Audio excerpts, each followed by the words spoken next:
18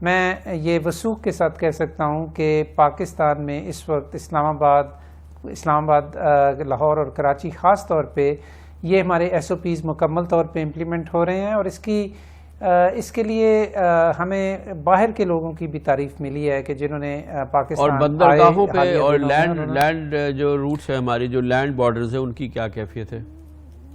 جی بندرگاہوں پہ جی خاص طور پہ 3 بندرگاہیں بہت امپورٹنٹ ہیں، کراچی پورٹ آف قاسم اور گوادر، لیکن ان پہ پیسنجرز نہیں آتے، ان پہ شپس آتے ہیں اور ان کے کروز ہوتے ہیں اور ان کی اسکریننگ باقاعدگی کے ساتھ ہو رہی ہے۔ لینڈ روٹس میں ہمارے پاس 2 روٹس بہت امپورٹنٹ ہیں، ایک ہے سست کا جو لینڈ روٹ ہے between China and Pakistan, Khunjerab کے بعد قریب ہے یہ، لیکن وہاں اسے خوش قسمتی کہیے کہ 31 مارچ تک برف باری کی وجہ سے یہ لینڈ روٹ مکمل طور پہ بند ہے، یہاں پہ ٹریفک نہیں آ رہی، لیکن اس دوران ہم نے اس کو بہت زیادہ ری انفورس کر لیا ہے۔ میں ان کی ٹیم کے ساتھ بیٹھا ہوں، ان لوگوں کو اسپیشلی بلایا تھا۔ اب میں آتا ہوں تفتان اور زہدان کا جو لینڈ روٹ ہے وہ بہت اہم ہے، اس لیے کہ ایک تو خیر وہ ایران اور پاکستان کے درمیان ہے، دوسرے ایران کے اندر چونکہ اس وقت یہ آؤٹ بریک ہو رہا ہے اور وہاں ہمارے زائرین بڑی تعداد میں جاتے ہیں۔ اس وقت ہمارے تخمینے کے مطابق تقریباً 5 سے 6 ہزار زائرین ہمارے ایران میں موجود ہیں اور وہ اب پاکستان واپس آنا چاہتے ہیں۔ ہم نے فوری طور پہ اور بجا طور پہ یہ اقدام کیا تھا، بلوچستان گورنمنٹ نے اس میں اہم رول ادا کیا تھا کہ انہوں نے بارڈر ایک دم سے بند کر دیے تھے، لیکن یہ ظاہر ہے کہ یہ بارڈر ان لمیٹڈ ٹائم کے لیے تو بند نہیں کیے جا سکتے، تو اس لیے میں وہاں پہ گیا ہوں۔ میں نے پچھلے 2 دن وہاں پہ گزارے ہیں۔ میں تفتان گیا تھا، وہاں پہ میں نے پوری صورتحال کو خود دیکھا ہے۔ منسٹری آف ہیلتھ ایران اور منسٹر آف ہیلتھ ایران کے ساتھ میرا ذاتی رابطہ ہے، اور ہم نے اب اس کو لیے پلاننگ مکمل کر کے میں آیا ہوں وہاں سے کہ کس طرح بتدریج وہاں سے زائرین کو ہم ریسیو کریں گے۔ ان کی اس ایران میں بھی گورنمنٹ آف ایران کے ساتھ ہمارا ایگریمنٹ ہوا ہے کہ وہ ان کی اسکریننگ وہاں کریں گے، ہم ان کی اسکریننگ یہاں کریں گے، وہ ان کو سرٹیفکیٹس دیں گے، ہم ان کو اسکرین کر کے ان کا ہیلتھ ڈیکلیریشن فارم لے کے پھر ان کو آنے کی اجازت دیں گے اور پھر ان کو فالو اپ بھی کریں گے۔ میں یہ سمجھتا ہوں جی کہ انسان کے بس میں جو ہو سکتا ہے، جو ہمارے وسائل اجازت دیتے ہیں وہ ہم کر رہے ہیں۔ آپ کے پاس جو کہ آپ نے 121 کے قریب بتائے ہیں، تو جو سسپیکٹ ہوتا ہے اس کو ہم کوارنٹین کرتے ہیں باقاعدہ، اس کے لیے کیا ارینجمنٹس ہیں یا کیا کر رہے ہیں؟ ان کو آئسولیٹ کر رہے ہیں، کوارنٹین کر رہے ہیں، کیا کر رہے ہیں؟ جی میں عرض کرتا ہوں۔ پہلی بات یہ ہے کامران بھائی کہ پاکستان میں یہ بہت بڑا مغالطہ ہے اور لوگ کنفیوز کرتے ہیں کوارنٹائن اور آئسولیشن کو، یہ 2 مختلف چیزیں ہیں۔ کوارنٹائن ہوتا ہے صحت مند لوگوں کے لیے، لیکن ان صحت مند لوگوں کے لیے کہ جو ایسے علاقوں سے سفر کر کے آئے ہوتے ہیں کہ جہاں پہ انفیکشن پھیلی ہوتی ہے، تو اس ڈیزیز کا انکیوبیشن پیریڈ سامنے رکھتے ہوئے اتنے عرصے کے لیے صحت مند لوگوں کو انڈر آبزرویشن رکھ لیا جاتا ہے کہ کہیں انہیں سائن سمٹمز نہ ہو جائیں۔ پاکستان میں ہم یہ اس وقت نہیں کر رہے۔ پاکستان میں ہم صرف یہ کر رہے ہیں کہ جو لوگ ہوائی اڈوں پہ یا لینڈ روٹ سے آتے ہیں ان کی ہم اسکریننگ کرتے ہیں، ان کے ہیلتھ ڈیکلیریشن فارمز بھرتے ہیں، ان میں اور ان کے نام پتے لے لیتے ہیں، اور اگر کوئی اکا دکا شخص اس میں ہمیں سمٹم کے ساتھ ملے تو ان کو پھر ہم آئسولیشن کے لیے ہسپتالوں میں روانہ کر دیتے ہیں اور وہاں ان کے سیمپلز لیے جاتے ہیں۔ وہ سسپیکٹس کو آئسولیٹ کر رہے ہیں یا کوارنٹین کر رہے ہیں؟ جی بالکل، آئسولیٹ، کوارنٹائن نہیں، ان کو آئسولیٹ کر رہے ہیں، اور وہاں سے ان کے پھر سیمپلز لے کے NIH، شوکت خانم اور آغا خان یونیورسٹیز، جہاں پہ 3 ہم نے یہ لیبز بنائی ہیں، اور ہماری ایک لیب ہم نے اب کوئٹہ میں بھی قائم کر دی ہے جو سوموار سے اپنا کام شروع کر دے گی، تو وہاں پہ ان کے سیمپلز بھیجے جاتے ہیں۔ جب وہ نفی میں آ جاتے ہیں تو ان کو آئسولیشن وارڈ سے نکال کے اگر ان کی طبیعت زیادہ خراب ہو تو نارمل میڈیکل وارڈ میں بھیج دیا جاتا ہے یا ان کو وہاں سے ڈسچارج کر دیا جاتا ہے۔ تو یہ سسٹم اس وقت چل رہا ہے اور یہ سسٹم کام کر رہا ہے، اسی لیے ہمارے پاس اتنے کم اس وقت تک کیسز ہیں، اور ایون سسپیکٹڈ پیشنٹس بھی ہمارے پاس نسبتاً بہت کم ہیں۔